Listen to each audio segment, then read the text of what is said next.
Good afternoon बच्चों। जैसे कि आपके सामने आज का जो चैप्टर है हमारा वो है डेटाबेस मैनेजमेंट सिस्टम। ठीक है ना। ये आपका 10th चैप्टर है, computer operator programming assistant COPA के लिए। इवन ये अदर टेस्ट के लिए भी अच्छी चैप्टर है। कारण ये है क्योंकि एक्चुअली में आपका जो एम्प्लॉयबिलिटी स्किल्स है वो अदर चाहे electrician, fitter, welder, plumber, civil, RAC, MMV, ठीक है ना, कोई भी स्टूडेंट हो सभी के लिए कॉमन सब्जेक्ट होती है एम्प्लॉयबिलिटी स्किल। तो उसमें ये क्वेश्चन पूछे जाते हैं, उसमें ये चैप्टर रहते हैं। तो इसलिए ये सभी ट्रेड के लिए अच्छी क्लास होने वाली है। तो आज का जो हमारा चैप्टर है वो है डेटाबेस मैनेजमेंट सिस्टम। ठीक है ना। फर्स्टली हम जानते हैं कि डेटाबेस मैनेजमेंट होता क्या है। जो हमारा डेटाबेस होता है वो एक व्यवस्थित प्रक्रिया होती है जिसमें क्या किया जाता है कि डेटाबेस को व्यवस्थित किया जाता है या संग्रहित किया जाता है या प्रबंधित किया जाता है। ठीक है ना। डेटाबेस एक संग्रह है जिसमें डेटा को संग्रहित किया जाता है। कहने का मतलब ये है कि जो हमारा डेटाबेस मैनेजमेंट होता है वह एक ऐसी प्रक्रिया है जिसमें डेटाबेस को व्यवस्थित, संग्रहित या प्रबंधित किया जाता है। ठीक है ना। और डेटाबेस मैनेजमेंट सिस्टम डीबीएमएस एक सॉफ्टवेयर है जो डेटाबेस को प्रबंधित करने की मदद करता है। जो हमारा डेटाबेस मैनेजमेंट सिस्टम होता है वो क्या होता है, एक मैनेजमेंट सिस्टम होता है, जो एक सॉफ्टवेयर होता है जो डेटाबेस को क्या करता है, प्रबंधित करने में मदद करता है। ठीक है ना। बाकी हम आपको बारी बारी से बताते हैं इसकी थ्योरी क्या होती है डेटाबेस मैनेजमेंट की। इसका सबसे पहले हम परिचय जानते हैं, इंट्रोडक्शन। तो फर्स्टली हम डेटाबेस के बारे में जानते हैं, इसका इंट्रोडक्शन क्या होता है। कंप्यूटरीकृत डेटाबेस के निर्माण तथा रख रखाव के लिए हमें एक विशेष प्रकार के सॉफ्टवेयर की आवश्यकता होती है। जैसे मैंने फर्स्टली आपको पहले बताया कि डेटाबेस में हमें एक सॉफ्टवेयर की आवश्यकता होती है जिसे डेटाबेस मैनेजमेंट सिस्टम डीबीएमएस कहा जाता है, जिसको हम डेटाबेस मैनेजमेंट सिस्टम यानी डीबीएमएस कहते हैं। कभी कभी फर्स्टली बेटा आपसे क्वेश्चन कर सकता है कि डेटाबेस में किसकी आवश्यकता पड़ती है। डेटाबेस में हमारा एक सॉफ्टवेयर होता है उसकी आवश्यकता पड़ती है, या डीबीएमएस का फुल फॉर्म पूछ सकता है। तो आपको ध्यान रखना कि डेटाबेस मैनेजमेंट सिस्टम ये डीबीएमएस का फुल फॉर्म है। ठीक है ना।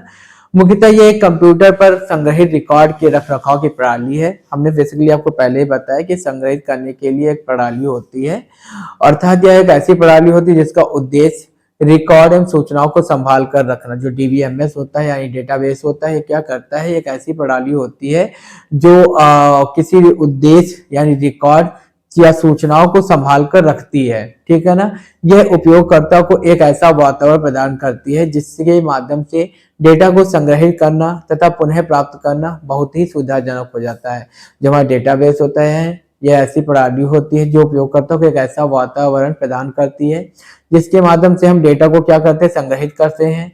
यह पुनः प्राप्त करना बहुत ही सुविधाजनक हो जाता है। बहुत आसानी तरीके से हम पुनः डेटा को प्राप्त कर सकते हैं। उदाहरण के तौर पर इसमें MySQL है, INGRS इंजरस है, MS एक्सेल है आदि। ठीक है ना। बेसिकली आपको ये बेटा ध्यान रखना है कि डेटाबेस के कभी पूछ क्वेश्चन में आ सकता है कि डेटाबेस, इनमें से डेटाबेस का उदाहरण कौन सा है। तो आपको उदाहरण एग्जांपल जो है सभी के याद रखने हैं, क्योंकि 2 नंबर में सिर्फ और सिर्फ आपसे क्वेश्चन में सिर्फ और सिर्फ थ्योरी में से उदाहरण ही पूछता है। अगर एग्जांपल आपको दिया गया है तो उसी से क्वेश्चन आने हैं। ठीक है ना। तो ऐसा करो तो आपको डेटाबेस की जो थ्योरी वो समझ में आ गई होगी। नेक्स्ट स्लाइड की तरफ हम बढ़ते हैं। तो ये है हमारा डेटाबेस। सबसे पहले ही मैंने आपको बताया डेटाबेस होता क्या है। ठीक है ना। मतलब डेटाबेस हमारा क्या होता है कि कोई व्यक्ति होता है या वस्तु होता है या समूह होता है जिसके विषय में हम किसी तथ्य तो सूचनाओं का एकत्रित करते हैं। ठीक है ना। वो हमारा क्या कहते हैं, डेटा कहा जाता है। उदाहरण के तौर पर हम ये कह सकते हैं किसी व्यक्ति का नाम, किसी वस्तु का वजन तथा मूल्य, किसी कक्षा के विद्यार्थियों की आयु आदि। मतलब डेटाबेस से आपको समझ में आ रहा होगा कि एग्जाम्पल के तौर पे हमको अगर किसी व्यक्ति का नाम पता होगा, उसके बारे में, उसका वजन हो गया, उसकी कितनी आय है। ठीक है ना। उसमें और ये हम कह सकते हैं कि उस कक्षा में कितने विद्यार्थी हैं, इन सब के बारे में किसमें अंतर्गत आता है, ये डेटाबेस के अंतर्गत आता है। किसी विशेष कार्य से, इसमें लिखा हुआ है कि किसी वस्तु, व्यक्ति या समूह के विषय में किसी तथ्य अथवा सूचना को डेटा कहा जाता है। उदाहरण के तौर पर किसी व्यक्ति का नाम हो गया, किसी वस्तु का वजन हो गया तथा मूल्य किसी कक्षा के विद्यार्थियों की आयु आदि हो गया। ठीक है ना।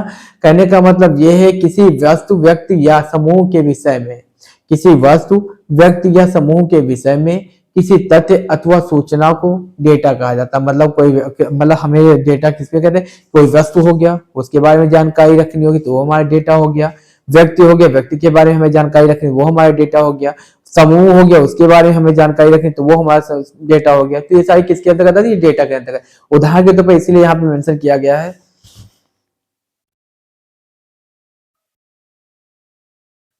उदाहरण के तौर पर यहाँ पे मेंशन किया गया है कि किसी व्यक्ति का नाम, किसी वस्तु का वजन तथा मूल्य, किसी कक्षा के विद्यार्थियों की आयु आदि। ठीक है ना? किसी विशेष कार्य से संबंधित सूचनाओं डेटा का व्यवस्थित रूप है। एकत्रीकरण ही डेटाबेस कहलाता है। डेटाबेस डेटा फाइल्स का एक ऐसा समूह है जो एकीकृत फाइल सिस्टम यानी इंटीग्रेटेड फाइल सिस्टम की भांति होता है। तो डेटा के डुप्लीकेशन को कम करता है, साथ ही कोई भी वांछित सूचना सरलता से एक्सेस करता है। इस एकीकृत फाइल सिस्टम यानी कि हमारा इंटीग्रेटेड फाइल सिस्टम में अनेक फाइल्स एक दूसरे से संबंध होते हुए भी पूर्णतः आभास प्रदान करती हैं। टेलीफोन डायरेक्टरी हो गया, इसका एक अच्छा उदाहरण है। जो हमारा डेटाबेस है उसका एक अच्छा उदाहरण है टेलीफोन डायरेक्टरी। ठीक है ना? अन्य शब्दों में डेटाबेस संबंधित डेटा का एक संग्रह यानी कलेक्शन होता है। हम दूसरे शब्दों में ये कह सकते हैं कि जो डेटाबेस होता है वो संबंधित डेटा का एक संग्रह या कलेक्शन होता है। ठीक है ना? मतलब उसका पूरी जानकारी, उस विषय में पूरी जानकारी रखना। बेसिकली मैंने आपको पहले बताया कि कोई वस्तु है तो उसके विषय में पूरी जानकारी रखना है, या व्यक्ति या समूह हो गया उसके विषय में पूरी जानकारी रखना है। ये हमारा क्या कहलाता है? डेटाबेस कहलाता है। आशा करता हूं आपको ये पॉइंट समझ में आ गया होगा। नेक्स्ट स्लाइड की तरफ हम बढ़ते हैं, डीबीएमएस।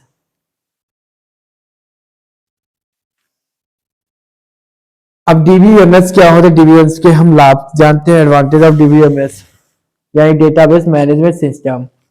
हमने अभी तक आपको डेटाबेस के बारे में बताया। अब डेटाबेस के हमारे पास कुछ एग्जांपल है यानी कुछ लाभ हैं, एडवांटेज हैं। ठीक है ना? तो बारी बारी से हम जानते हैं इनके एडवांटेज। इसमें है कि डेटा की सुरक्षा हम कैसे कर सकते हैं? डेटाबेस में डेटा को सुरक्षित रखना, मतलब उस डेटा की सुरक्षा हम कैसे कर सकते हैं? ठीक है ना? तो क्या कहता है कि डेटाबेस में डेटा को सुरक्षित रख सकते हैं। दूसरा है कि डेटा की संगठितता। कहने का मतलब है कि डेटाबेस में डेटा को संगठित और व्यवस्थित रखना, मतलब कोई डेटा हमने तैयार किया उसमें डेटा को संगठित रखना। ठीक है ना? थर्ड है कि डेटा की उपलब्धता, यानी डेटाबेस से डेटा को आसानी से पुनः प्राप्त करना हो सकता है। फोर्थ पॉइंट, डेटा की स्केलेबिलिटी। ठीक है? तो ये सारी चीजें हमारे इसके डीबीएमएस के लाभ है, यानी डेटाबेस मैनेजमेंट सिस्टम के लाभ हैं। तो बेसिकली हम आपको एक एक चीज बताते हैं। डीबीएमएस के लाभ निम्नलिखित है। पहला है डेटा के पुनरावृत्ति में कमी, यानी reduction of in data repetition. ठीक है ना? तो इसके बारे में जानते हैं कि ठीक प्रकार से व्यवस्थित किए गए डेटाबेस में सामान्यतः डेटा की कोई पुनरावृत्ति नहीं होती है। समझ डेटा को एक स्थान में रखे जाने के कारण प्रत्येक सूचना को केवल एक समय में ही स्टोर किया जाता है। यानी जो हमारे डेटा के पुनरावृत्ति में कमी, कहने का मतलब रिडक्शन इन डेटा रिपीटेशन, इसमें जो हमारा लाभ होता है वो क्या कहता है कि सूचना को केवल एक ही समय में स्टोर किया जाता है। सेकेंड है डेटा की स्थिरता यानी डेटा कंसिस्टेंसी। तो क्या होता है डेटा कंसिस्टेंसी? डेटा के एक ही स्थान पर केंद्रित होने के कारण डेटा की स्थिरता बनी रहती है, क्योंकि उसमें एक ही सूचना के दो मानों की संभावना समाप्त हो जाती है। मतलब अगर एक सूचना है उसमें दो मान हमने दो बार उस सूचना को दे रखा है तो क्या करता है कि उसकी संभावनाएं समाप्त हो जाती है, सिर्फ एक ही सूचना रहती है। कभी कभी हो जाता है कि इवन हमारे पास दो दो सूचनाएं रहती है, हम डेटा सेव करते हैं लेकिन दो दो सेव हो जाती हैं, दो डेटा उसमें होती है। तो ये सारी चीजें संभावनाएं खत्म हो जाती है डेटा की स्थिरता यानी डेटा कंसिस्टेंसी के माध्यम से। डेटा अस्थिर तब होता है जब डेटा को दो स्थान पर रखा गया हो और केवल एक स्थान पर डेटा अपडेट किया गया हो। ठीक है ना? मतलब हम क्या करते हैं कि हम दो जगह पे रख देते हैं तो वहां पे मैंने रखता हमको सिर्फ एक ही जगह पे अपडेट करना होगा। ठीक है ना? तो ये हमारा क्या होगा? डीबीएमएस के लाभ। थर्ड पॉइंट पे हम करते हैं डेटा की साझेदारी यानी कि डेटा शेयरिंग। अब डेटा की साझेदारी भी होगी क्योंकि हम उसको किसी भी माध्यम से शेयर भी कर सकते हैं। ठीक है ना? तो क्या होता है डेटा की साझेदारी करके एक समय पर अनेक प्रोग्राम्स डेटा का प्रयोग कर सकते हैं। मतलब जो हमारा अनेक प्रोग्राम होते हैं वो क्या करते हैं, एक समय में बहुत सारे डेटा को संग्रहित कर सकते हैं।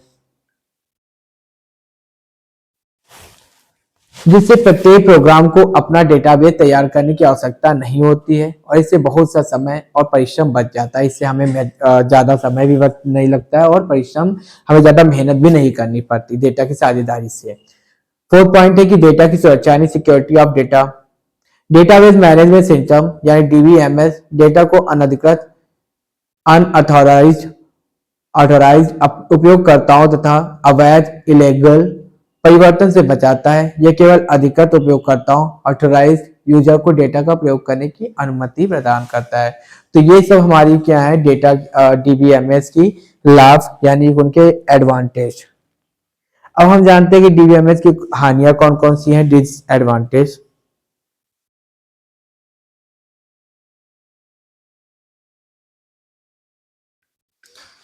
तो बेसिकली आपको स्क्रीन पे दिख रहा होगा। पहला पॉइंट है कि डेटाबेस सिस्टम के लिए प्रारंभिक इन्वेस्टमेंट अधिक होता है, यानी इसमें प्रारंभिक इन्वेस्टमेंट बहुत ज्यादा होता है, तो यह सबसे बड़ी हानि होती है। इसमें हार्डवेयर हो गया, सॉफ्टवेयर हो गया, वह अन्य ट्रेनिंग भी सम्मिलित होती हैं, जिसमें क्या होता है बहुत सारी चीजें सम्मिलित होती है, जिसमें आपको मैंने बताया हार्डवेयर हो गया, सॉफ्टवेयर हो गया, ठीक है ना। यदि मूल्य अधिक हो तो दूसरा तरीका ढूंढ लेना चाहिए। अगर मूल्य हमें लागत ज्यादा लग रही तो हमें दूसरा तरीका ढूंढ लेना चाहिए। सेकंड पॉइंट है कि डीबीएमएस के साथ अन्य तत्व जैसे सिक्योरिटी, कंकरेंसी कंट्रोल, ठीक है ना, रिकवरी तथा इंटीग्रिटी कंस्ट्रेंट्स आदि को भी सम्मिलित करना आवश्यक होता है। मतलब डीबीएमएस के साथ हमें अन्य और तत्व सम्मिलित करना होना चाहिए, जैसे सिक्योरिटी हो गया, कंकरेंसी कंट्रोल हो गया, रिकवरी हो गया या इंटीग्रिटी कंटेस्ट हो गया। तो ये सारी चीजें हमें सम्मिलित करनी चाहिए। थर्ड पॉइंट है कि कुछ परिस्थितियां जिनमें डेटाबेस तथा उन पर उपयोग की जाने वाली एप्लीकेशन समान हो तथा एक लंबे समय तक यदि उसे परिवर्तित न करना हो तो डीबीएमएस का पूर्ण उपयोग नहीं किया जाएगा तथा उसकी कुछ विशेषताओं को उपयोग में नहीं लिया जाता है।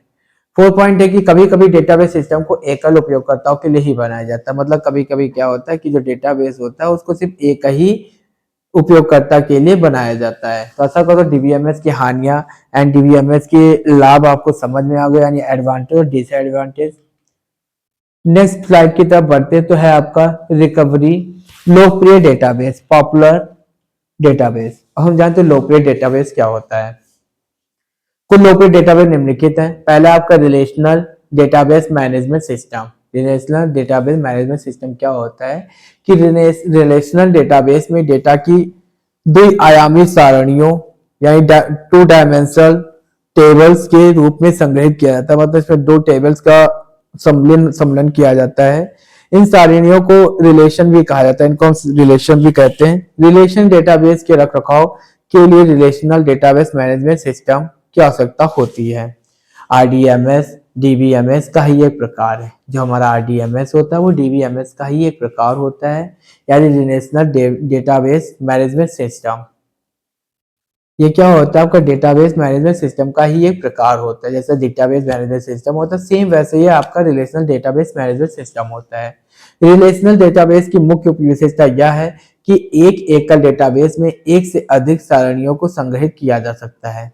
इसमें कुछ सारणियां आपसे संबंधित होती हैं, ठीक है ना। आशा करता हूं आपको लोकप्रिय डेटाबेस, पॉपुलर डेटाबेस का जो पहला पॉइंट है रिलेशनल डेटाबेस मैनेजमेंट सिस्टम, ये आपको समझ में आ गया हो गया। उसके बाद इसका है ऑब्जेक्ट ओरिएंटेड डेटाबेस। सेकेंड हम देखते हैं ऑब्जेक्ट ओरिएंटेड डेटाबेस क्या होता है।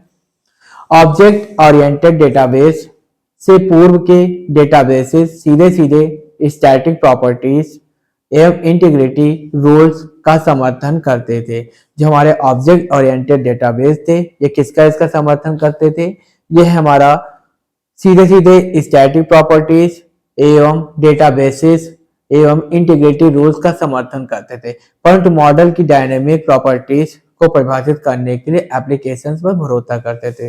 लेकिन ये क्या डायनेमिक प्रॉपर्टीज को अगर परिभाषित करना रहता था तो उसके लिए ये एप्लीकेशन पर भरोसा करते थे। कौन? Object oriented database. आशा करता हूं आपको ये भी समझ में आ गया होगा। नेक्स्ट पॉइंट की तरफ बढ़ते हैं। तो एसक्यूएल, एसक्यूएल का परिचय। हम जानते हैं एसक्यूएल क्या होता है, ठीक है ना, यानी स्ट्रक्चरल क्वेरी लैंग्वेज। इसका फुल फॉर्म होता है स्ट्रक्चरल क्वेरी लैंग्वेज। तो हम जानते हैं एसक्यूएल क्या होता है, ठीक है ना।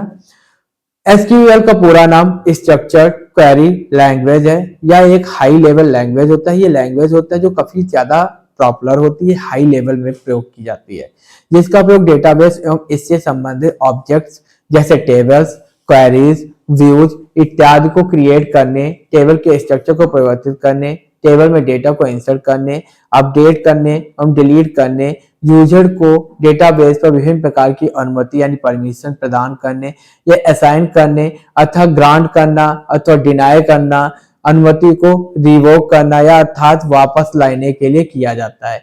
जो एसक्यूएल होता है इसका बेसिकली जो उपयोग किया जाता है वो किसके लिए किया जाता है? टेबल्स के लिए, क्वेरीज के लिए, व्यूज के लिए इत्यादि को क्या करता है? क्रिएट करना होता है, टेबल के स्ट्रक्चर को परिवर्तित करना होता है, या टेबल में डेटा को इंसर्ट करना होता है, या अपडेट करना होता है, या डिलीट करना होता है, या यूजर्स को डेटाबेस पर विभिन्न प्रकार की अनुमति प्रदान करना होता है, असाइन करना होता है, अच्छा ग्रांट देना होगा या डिनाई करना होगा। ये सब क्या किसके अंतर्गत आता है? ये हमारा एसक्यूएल का अंतर्गत आता है। एसक्यूएल एक नॉन प्रोसीजरल लैंग्वेज है, अतः ये एक फोर्थ जनरेशन लैंग्वेज होती है। जो हमारा एसक्यूएल होता है ये क्या होता है? एक फोर्थ जनरेशन लैंग्वेज होता है। आपको ध्यान रखना है कि एसक्यूएल एक फोर्थ जनरेशन लैंग्वेज होती है। आशा करता हूं आपको एसक्यूएल भी समझ में आ गया होगा। नेक्स्ट स्लाइड की तरफ बढ़ते तो एसक्यूएल कमांड्स, यानी एसक्यूएल को हम कौन कौन से कमांड दे सकते हैं, तो सारी चीजें यहाँ पे मेंशन है। बारी बारी से हम जानते हैं एसक्यूएल कमांड्स कौन कौन से होते हैं। माई एसक्यूएल डेटाबेस से डेटा को एक्सेस करने के लिए एक आपका एप्लीकेशन होता है माई एसक्यूएल, जिसमें डेटाबेस को डेटा को एक्सेस करने के लिए सभी एप्लीकेशंस, प्रोग्रामर और उपयोगकर्ताओं को स्ट्रक्चर्ड क्वेरी लैंग्वेज यानी एसक्यूएल का उपयोग करना चाहिए। ठीक है ना? माई एसक्यूएल डेटाबेस से डेटा को एक्सेस करने के लिए सभी एप्लीकेशन, प्रोग्रामर, उपयोगकर्ताओं को स्ट्रक्चर्ड क्वेरी लैंग्वेज यानी एसक्यूएल का उपयोग करना चाहिए। एसक्यूएल कमांड्स डेटा के साथ विशिष्ट कार्य को पूरा करने के लिए डेटाबेस के साथ संवाद यानी कम्युनिकेट करते हैं। जो एसक्यूएल होते हैं वो इस विशिष्ट कार्य को पूरा करने के लिए डेटाबेस के साथ संवाद यानी कम्युनिकेट या कम्युनिकेशन या हम कह सकते हैं उनसे संवाद करते हैं। ठीक है ना? तो ये एसक्यूएल के कमांड, कुछ कमांड्स हैं जो आपकी स्क्रीन पर दिख रहे हैं। डेटा डेफिनेशन लैंग्वेज कमांड्स, ये क्या होता है ये भी बारी से हमको बताते हैं। Data definition language commands, data definition language commands विभिन्न डेटाबेस ऑब्जेक्ट्स जैसे टेबल हो गया, व्यू हो गया, इंडेक्स हो गया इत्यादि को क्रिएट और मॉडिफाई करने के लिए प्रयोग की जाती है। जो डेटा डेफिनेशन लैंग्वेज कमांड्स होता है वो हमारा किसके लिए प्रयोग किया जाता है? वो टेबल, व्यू, इंडेक्स या इंडेक्स को क्रिएट या मॉडिफाई करने के लिए प्रयोग की जाती है। क्रिएट, ड्रॉप एवं alter data definition language DDL की प्रमुख कमांड्स है। जो हमारा क्रिएट हो गया, ड्रॉप हो गया या अल्टर हो गया, ये क्या होता है? डेटा डेफिनेशन लैंग्वेज डीडीएल की प्रमुख कमांड्स हैं। ये कमांड डेटाबेस के मैनेजमेंट एवं एडमिनिस्ट्रेशन से संबंधित होती है। जो हमारी डीडीएल होता है ये क्या करता है? डेटाबेस के मैनेजमेंट और एडमिनिस्ट्रेशन से संबंधित होती है। आशा करता हूँ आपको ये चीज ध्यान रखना होगा कि क्रिएट, ड्रॉप एवं अल्टर जो होता है वो क्या होता है? ये डेटा डेफिनेशन लैंग्वेज होती है। नेक्स्ट पॉइंट की तरफ बढ़ते हैं। तो इसका फर्स्ट पॉइंट है कि क्रिएट टेबल, हमको कोई क्रिएट टेबल क्रिएट करना है तो इसके लिए कौन कौन से कमांड यूज में लाएंगे। तो पहला है कि क्रिएट टेबल कमांड, इस कमांड का प्रयोग करके टेबल को क्रिएट करने के लिए किया जाता है। अगर हमें कोई टेबल क्रिएट करना है तो हमें क्रिएट टेबल कमांड का प्रयोग करना होगा। टेबल एक डेटाबेस ऑब्जेक्ट होता है जो रोज और कॉलम से निर्मित होता है। हमें रोज अगर लेना होगा या कॉलम लेना होगा तो ये हमारा क्या होता है? क्रिएट टेबल का यूज किया जाता है और जिसका एक निश्चित स्ट्रक्चर होता है। इसके प्रारूप कौन कौन से हैं? पहले हम क्या करेंगे? क्रिएट टेबल पर जाएंगे, फिर टेबल एंड नेम, हमें कौन सा नेम लेना है फिर टेबल पर यूज करेंगे।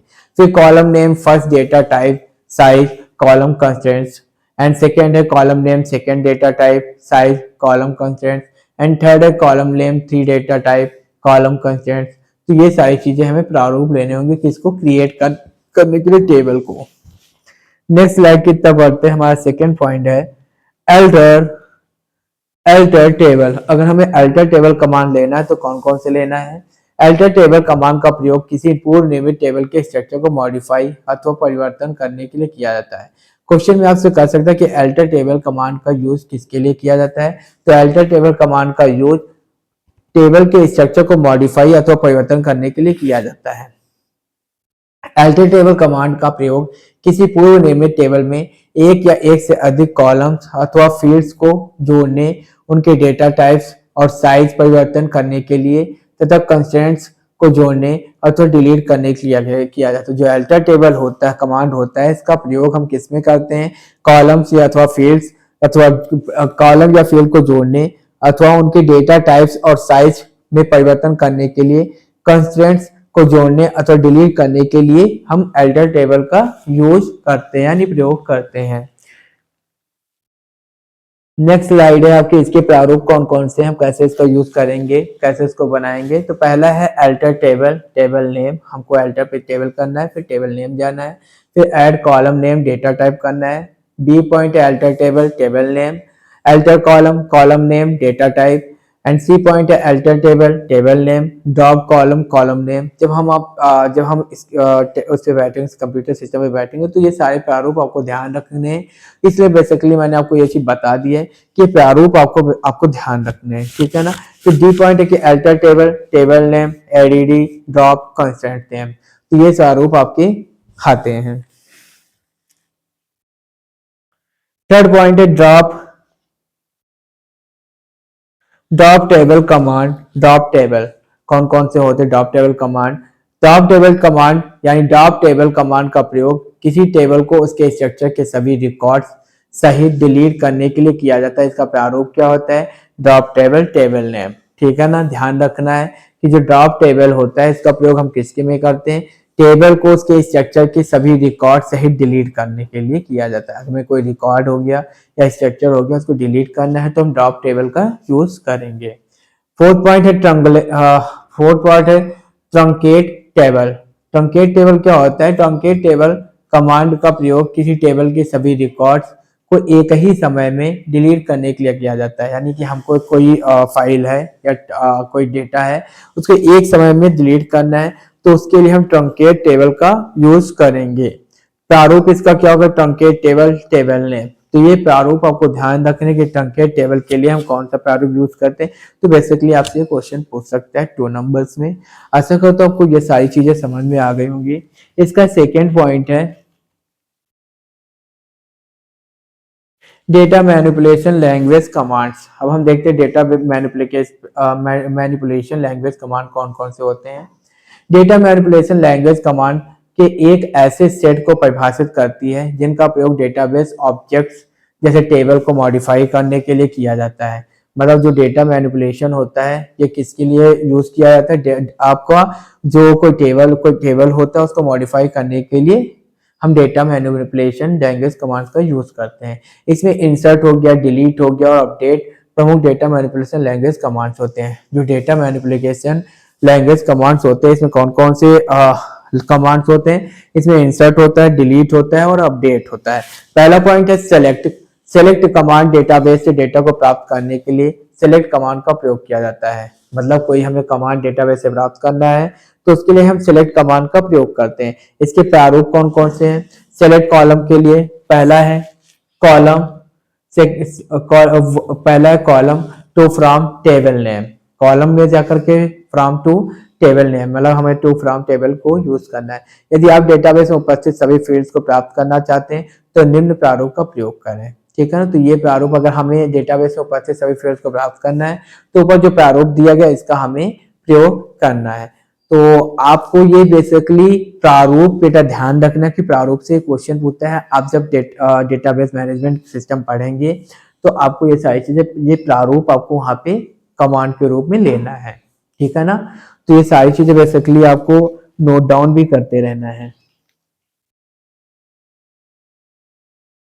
फिर नेक्स्ट पॉइंट है हमारा अच्छी टेबल डिजाइन करने के नियम, rules for designing good table. EF जो हमारी अच्छी टेबल डिजाइन करना है इसके कौन कौन से नियम है? तो पहला हमारा क्वेश्चन कह रहा है कि अच्छी टेबल डिजाइन करने के नियम यानी rules for designing good table. तो हम देखते हैं बारी बारी से कि EF कोड ने अच्छी टेबल डिजाइन करने के लिए 12 नियम दिए हैं, जिन्हें कोड के नियम भी कहते हैं। ये नियम निम्नलिखित है। पहला है फिजिकल डेटा इंडिपेंडेंस नियम। पहला हमारा है फिजिकल डेटा इंडिपेंडेंस नियम। तो देखते हैं फिजिकल डेटा इंडिपेंडेंस नियम रूल क्या होता है। डेटाबेस में स्टोर डेटा उन एप्लीकेशन से स्वतंत्र होना चाहिए जो डेटाबेस को एक्सेस करते हैं। डेटाबेस की भौतिक संरचना में किसी भी परिवर्तन से प्रभाव नहीं पड़ना चाहिए। बाहरी एप्लीकेशन के द्वारा डेटा कैसे एक्सेस होता है, तो ये बेसिकली आपको पॉइंट ध्यान रखने हैं, क्योंकि फिजिकल डेटा इंडिपेंडेंस नियम से आपसे क्वेश्चन पूछ सकता है। सेकेंड है आपका हाई लेवल इंसर्ट। तो हम देखते हैं हाई लेवल इंसर्ट अपडेट और डिलीट नियम कौन सा होता है। High level insert update and delete rule कौन सा होता है। डेटाबेस को उच्च स्तरीय के इंसर्शन, अपडेशन और डिलीशन का समर्थन करना चाहिए। थर्ड पॉइंट हमारी स्क्रीन पे कौन सा है। थर्ड पॉइंट है कॉम्प्रिहेंसिव सब लैंग्वेज नियम। अब हम देखते हैं कॉम्प्रिहेंसिव सब लैंग्वेज रूल क्या होता है कि यहाँ पर ऐसी लैंग्वेज होनी चाहिए जो डेटा डेफिनेशन, डेटा मैनिपुलेशन और इंटीग्रिटी, कंसेंट आदि सहायता प्रदान कर सके। हमें अगर डेटा का डेफिनेशन या डेटा मैनिपुलेशन या इंटीग्रिटी या कंसेक्शन आदि सहायता प्रदान कर सके लेना होगा, तो हम कॉम्प्रिहेंसिव सब लैंग्वेज नियम का यूज करेंगे। फोर्थ है नल वैल्यू का systematic treatment of null values. अब कौन कौन सी होती हैं। डेटाबेस में नल वैल्यू एक व्यवस्थित और एक समान व्यवहार में दी जानी चाहिए। जो हमारा नल वैल्यू होती है वो क्या करता है कि व्यवस्थित और एक समान व्यवहार में दी जाती है। यह बहुत महत्वपूर्ण नियम है क्योंकि नल वैल्यू निम्न में से किसी एक की भांति इंटरप्रेट हो सकती है, जैसे डेटा अनुपस्थित, डेटा का नहीं जानना या डेटा का मान्य ना होना। तो ये इसमें हम किस वैल्यू का यूज करेंगे, नल वैल्यू का सिस्टमैटिक ट्रीटमेंट का यूज करेंगे। आशा करता हूं आपको ये पॉइंट भी समझ में आ गया होगा। नेक्स्ट पॉइंट की तरफ बढ़ते हैं। तो नेक्स्ट पॉइंट है आपका इंफॉर्मेशन नियम। डेटाबेस में सभी जानकारी का प्रतिनिधित्व यानी रिप्रेजेंटेशन एक ही तरीके से किया जाना चाहिए। डेटाबेस में सब कुछ टेबल फॉर्मेट में स्टोर होना चाहिए। 6 पॉइंट है गारंटी एक्सेस नियम यानी गारंटी एक्सेस रूल क्या होता है। प्रत्येक एकल डेटा एलिमेंट को वैल्यू, टेबल नेम,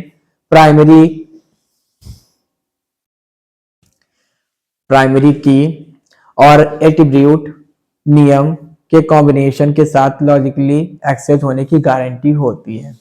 तो ये छठा पॉइंट है।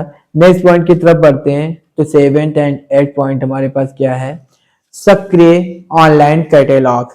अब एक्टिव ऑनलाइन कैटेलॉग क्या होता है, पूरे डेटाबेस का स्ट्रक्चर विवरण ऑनलाइन कैटेलॉग में स्टोर होना चाहिए। यानी कोई पूरा विवरण जो होता है वो किसमें इंस्टॉल होना चाहिए, वो हमारा होना चाहिए, स्टोर होना चाहिए स्ट्रक्चर विवरण ऑनलाइन कैटेलॉग में। यह डेटा डिक्शनरी कहलाता है जो अधिकृत उपयोगकर्ताओं यानी ऑथराइज्ड यूजर द्वारा एक्सेस हो सकता है। यूजर कैटेलॉग को एक्सेस करने के लिए समान सेम क्वेरी लैंग्वेज का प्रयोग कर सकते हैं। नेक्स्ट पॉइंट, 8वां पॉइंट जो लास्ट पॉइंट है वो है व्यू अपडेटिंग नियम। व्यू अपडेटिंग रूल कौन सा होता है, डेटाबेस के सभी व्यू जो थ्योरेटिकल अपडेट हो सकते हैं सिस्टम के द्वारा अपडेट होने चाहिए। तो बेसिकली मैंने आपको जो आज की डेट में क्लास ली है वो डेटाबेस मैनेजमेंट है। आशा करता हूं आपको ये समझ में आया होगा। देखिए अच्छी टेबल डिजाइन करने के जो हमारे नियम है वो आपको बताया मैंने, इनसे क्वेश्चन भी बनते हैं। तो आप सभी लोग इन जो हमारे 12 नियम है अच्छी टेबल डिजाइन करने के, इनको आप लोग अच्छे से एक बार जरूर पढ़ लीजिए क्योंकि इनसे क्वेश्चन बढ़ते हैं। तो आज की क्लास के लिए इतना ही, बाकी हम आपसे मिलते हैं नेक्स्ट क्लास। सेकेंड क्लास हम इसी के लेकर के आएंगे जो आपका चैप्टर है डेटाबेस मैनेजमेंट सिस्टम। तो आज के लिए इतना ही, बाकी अभी के लिए सभी के लिए थैंक यू सो मच।